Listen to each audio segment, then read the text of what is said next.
আসসালামু আলাইকুম প্রিয় ভাই ও বোনেরা, আপনারা সবাই কেমন আছেন? আশা করি আল্লাহর অশেষ রহমতে সবাই ভালোই আছেন। আজকে আমি আলু আর ডিম রান্না করব। তার জন্য দেখুন, এখানে কিন্তু আমি 5টা ডিম নিয়েছি আর আলু নিয়েছি। আলুগুলো কিন্তু ছোট ছোট নিয়েছি। এখন এগুলো সিদ্ধ করে নিব। দেখুন, সিদ্ধ করে কিন্তু ছিলে নিয়েছি। একটা ডিম সম্ভবত ফাটা ছিল, তার জন্য কিন্তু সিদ্ধ হতে হতে ওটা কিন্তু বেরিয়ে গিয়েছে। ওই যে দেখুন, ওই একটা ডিম। তারপর দেখুন, সব কিছু সিদ্ধ করে কিন্তু নিয়েছি। এখন কিন্তু আমি একটা মশলা তৈরি করে নিব। এই যে দেখুন, এখানে জিরা, সাদা কালো গোলমরিচ, 4টা এলাচ, কয়েক টুকরা দারচিনি, 2টা লবঙ্গ, এগুলো আমি একসঙ্গে বেটে নিব। এগুলো বেটে নিয়ে তারপরে কিন্তু অফ ক্যামেরায় আমি ডিম ভেজে নিয়েছিলাম। একটু লবণ আর হলুদ মরিচের গুঁড়ো দিয়ে ডিম ভেজে নিয়েছিলাম। তারপর দেখুন, একটা কড়াইতে তেল গরম করে সেখানে আমি একটা বড় তেজপাতা কিন্তু 4 টুকরো করে দিয়ে দিয়েছি। তারপর কিন্তু ওই তেলের ভিতরে দিয়ে দিলাম কুচানো পেঁয়াজ আর কাঁচামরিচ দিয়ে কিন্তু বেশ খানিকক্ষণ ভেজে নিব। আমি গরম মশলা সব বেটে দেওয়ার কারণ হচ্ছে এর স্বাদ দ্বিগুণ হবে। তারপর দেখুন, এখানে আমি আদা রসুন দিয়ে কিন্তু কিছুক্ষণ ভেজে নিয়েছি। তারপর কিন্তু ওই যে জিরা গরম মশলা বাটাটাও দিয়ে দিলাম, দিয়ে কিন্তু কিছুক্ষণ ভেজে নিলাম। তারপরে দিয়ে দিলাম পানি দিয়ে এখন বাকি সব মশলা অ্যাড করব। এখানে দেখুন, দিয়ে দিলাম পরিমাণ মতন হলুদের গুঁড়া, তারপর দিয়ে দিলাম পরিমাণ মতন মরিচের গুঁড়া। যেহেতু আমি কাঁচামরিচ দিয়েছি, তার জন্য কিন্তু মরিচের গুঁড়াটা বুঝে শুনেই দিতে হবে। তারপরে দিয়ে দিলাম ধনিয়ার গুঁড়া পরিমাণ মতো। আসলে সব মশলাই আমার পরিমাণ অনুযায়ী আমি দিচ্ছি, মানে আমি কতটুকু রান্না করছি তার উপরই ডিপেন্ড করছে যে মশলা কতটুকু দিব। তারপরে দেখুন, এখানে দিয়ে দিলাম লবণ, দিয়ে কিন্তু এখন আমি এটা ভালো করে কষিয়ে নেব। আর একটু পানি দিয়ে নিলাম। মশলাটা যত ভালো করে কষাবো এটা কিন্তু খেতেও ততটাই মজা হবে। তারপর দেখুন, এই যে আলুটা সিদ্ধ করা আলুটা আমি হাতের সাহায্যে ভেঙে নিব। এই যে এরকমের করে ভেঙে নিব। এর জন্যই কিন্তু মশলাটা ভালো করে কষিয়ে নিতে হবে।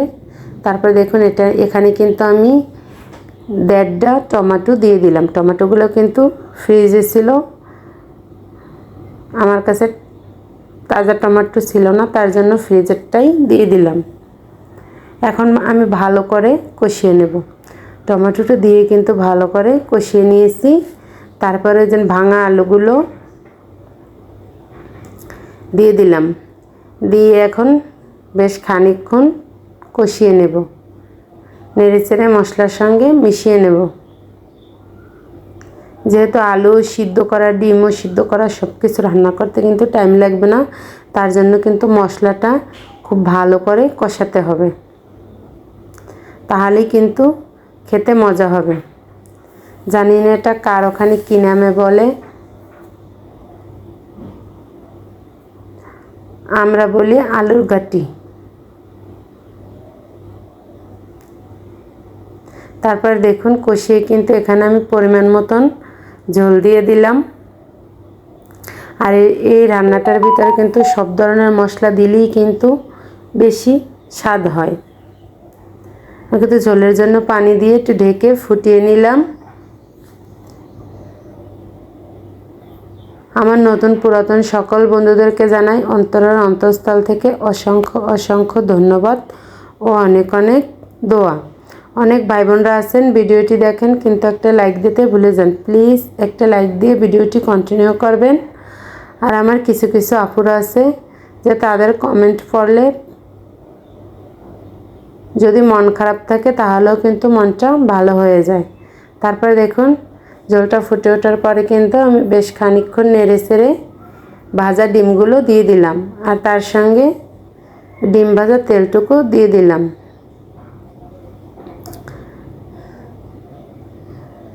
এখন কিন্তু এখানে আমি আমার ভিডিওটা যদি কোনো নতুন বন্ধুদের কাছে ভালো লেগে থাকে তাহলে চাইলেই আমার চ্যানেলটি সাবস্ক্রাইব করে পাশে থাকা অল বাটনটি বাজিয়ে রেখে দিতে পারেন। আমি কোনো ভিডিও ছাড়ার সঙ্গে সঙ্গে আপনাদের কাছে নোটিফিকেশন চলে যাবে, আপনারা আপনাদের সময় সুযোগ মতন দেখে নিতে পারবেন। আর আমি কিন্তু প্রত্যেককেই, যদি কেউ নতুন বন্ধু হও তাহলে কিন্তু 24 ঘন্টা পর তোমার পরিবারে ঘুরে আসবো, নয়তো তোমার সাবস্ক্রাইবও কেটে নেবে, আমার সাবস্ক্রাইবও কেটে নেবে। তারপর দেখুন এখানে কিন্তু আমি ধনিয়া পাতা দিয়ে দিয়েছিলাম, দিয়ে কিন্তু আমি মাঝখানে একবার নেড়ে দিয়েছিলাম। তারপর দেখুন আবার কিছুক্ষণ জাল দিলাম যাতে ডিম আর আলুর ভিতর মশলাটা ভালো করে মিশে যায়। এখন দেখুন আমি কিন্তু এই পর্যায়ে নামিয়ে ফেলবো, যেহেতু আলুতে কিন্তু অনেকটাই ঝোল খেয়ে নেবে, তার জন্য আমি এরকমের ঝোল রাখবো। দেখুন আমি নামিয়ে নিয়েছি। আবার দেখা হবে নতুন আর একটা রান্নার ভিডিও নিয়ে। ততক্ষণ সবাই সুস্থ থাকুন, ভালো থাকুন। সকলের জন্য দোয়া ও ভালোবাসা রেখে আজকের মতন আল্লাহ হাফেজ। আসসালামু আলাইকুম।